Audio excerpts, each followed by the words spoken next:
Otro punto que Saussure plantea, el único que él acepta en realidad como propio de una motivación, pero que en realidad sería una cuestión secundaria que no hace la naturaleza del signo lingüístico, es la de los signos que derivarían de otros, ¿no? Pero claramente, dice Saussure, eso es un problema que hace a las leyes mismas de constitución de cada lengua y no es un problema de alteración del principio de arbitrariedad. Por ejemplo, que de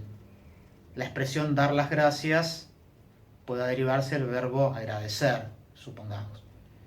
Pero eso Saussure no lo considera, que uno podría decir, bueno, ahí hay algo del orden de la motivación, pero no es una motivación que tenga que ver con una relación específica entre significante y significado, sino una podría decir una motivación que genera un mecanismo derivacional entre signos, un signo derivando de otro por una cuestión de parecidos o de relación lógica. Eh, Claramente, voy a insistir, aún dentro del estructuralismo hubo muchos lingüistas que criticaron no la existencia del principio de arbitrariedad, sino la negación, diríamos, casi obcecada de Saussure de pensar algún tipo de, diríamos, alteración o puesta entre paréntesis del principio de arbitrariedad del signo lingüístico, ¿no? En ese sentido, hay que nombrar a Roman Jakobson, que fue un lingüista estructuralista muy conocido, creo que ya nombramos otras veces, donde claramente él ponía de relieve como en ciertos usos especiales del lenguaje, como el lenguaje infantil o por ejemplo el lenguaje poético, claramente el significante buscaba de alguna manera tener algún tipo de relación con el significado. Esto no habla de la estructura global de la lengua como tal, sino de algunos usos especiales de la lengua. Ya cuando se refería a cuestiones como que cuando muchas veces los chicos quieren referirse a algo grande, la palabra grandote la pronuncian estirando la O, como si esa,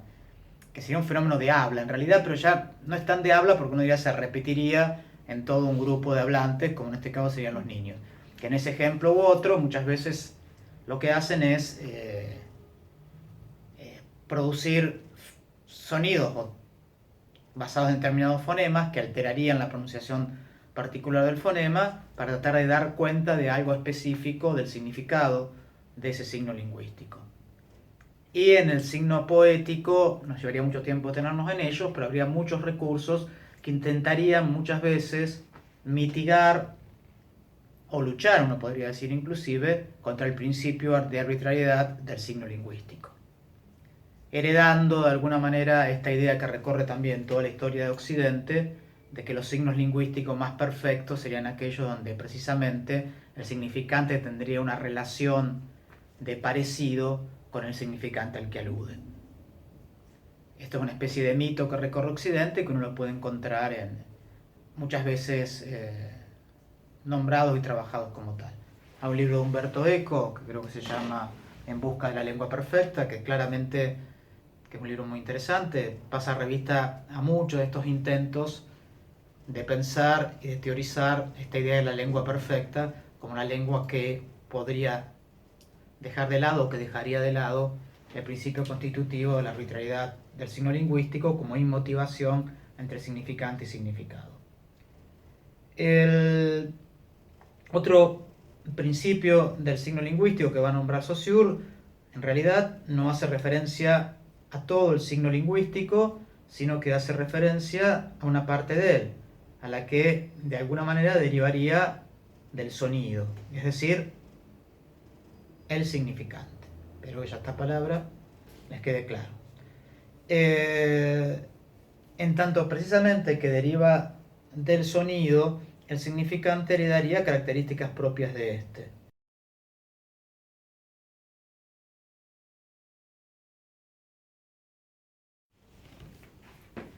Decíamos que la característica esencial que el significante heredaría del sonido, tanto que es de naturaleza en origen sonora, es la cuestión de desarrollarse en el tiempo. Los sonidos como tales,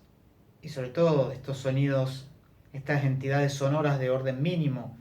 que integran el significante tienen la característica de llamadas fonemas de no poder superponerse unas con otras. Al no poder superponerse unas con otras, se desarrollan como formando una línea que sigue el desarrollo del tiempo. Si pensamos en el signo casa, la pronunciación de casa implica que se articulen sonoramente primero el fonema K, luego el fonema A, luego el fonema ES, luego el fonema A. Es una articulación sucesiva. Esta articulación sucesiva se da en un orden, que es el orden del desarrollo del tiempo, y se da a partir de una sucesión de un elemento detrás de otro. Esto es precisamente de lo que habla el principio de linealidad del significante. Significante necesariamente se desarrolla siguiendo la línea del tiempo y necesariamente se desarrolla por sucesión. Este principio va a ser esencial para Saussure porque por un lado explica la naturaleza del significante, pero también porque en este caso, a partir de él, vamos a poder distinguir al signo lingüístico de otros tipos de signos. Y acá podemos entonces ya ver qué nos permitirían hacer en conjunto el principio de arbitrariedad y el principio de linealidad del significante a la hora de diferenciar signos entre sí, es decir, el signo lingüístico de otros signos que funcionan en el seno de la vida social. Esto es lo que va a revisar Saussure en esta parte del capítulo en la cual él se va a referir y de hecho va a trabajar ya cuestiones semiológicas, es decir, el único lugar prácticamente del curso donde él va a hablar de signos que no son signos lingüísticos. Y es esa partecita del capítulo que ustedes habrán leído donde Saussure diferencia el signo lingüístico de lo que él llama símbolo. Ahí, más allá de toda una discusión a qué se llama símbolo, olvídense de eso, simplemente él dice, bueno, suele llamar símbolo a tal cosa, a lo que nosotros llamamos significante, bueno, eso no importa, yo llamo símbolo a algo. A lo que él llama símbolo es en realidad a signos que hoy llamaríamos signos imágenes, tomando un término técnico de cómo se dice imagen en griego, que es la palabra ícono, es lo que se llama a partir de Peirce signos icónicos, es decir, signos cuyos significantes son imágenes. Y esos sobre todo piensan en signos que son imágenes, pero imágenes que tienen un significado convencional en determinadas sociedades. Y por eso va a pensar en imágenes que significan conceptos, pero que significan conceptos claramente a partir de una convención que pudo haber sido otra. El ejemplo que da él ahí, llamándolos símbolos, es el de este tipo de imágenes que institucionalmente, en el interior de una cultura, por diferentes motivos, pasaron a ser significantes de determinado concepto. Un ejemplo claro, el de la imagen de la justicia, que a veces la representa como una mujer con una balanza, otra vez se la representa con una mujer con los ojos vendados.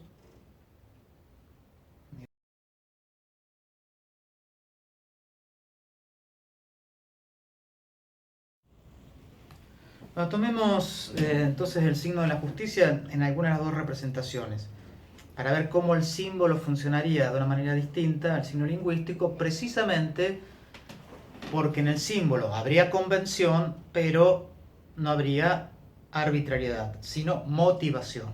Es decir, algún tipo de parecido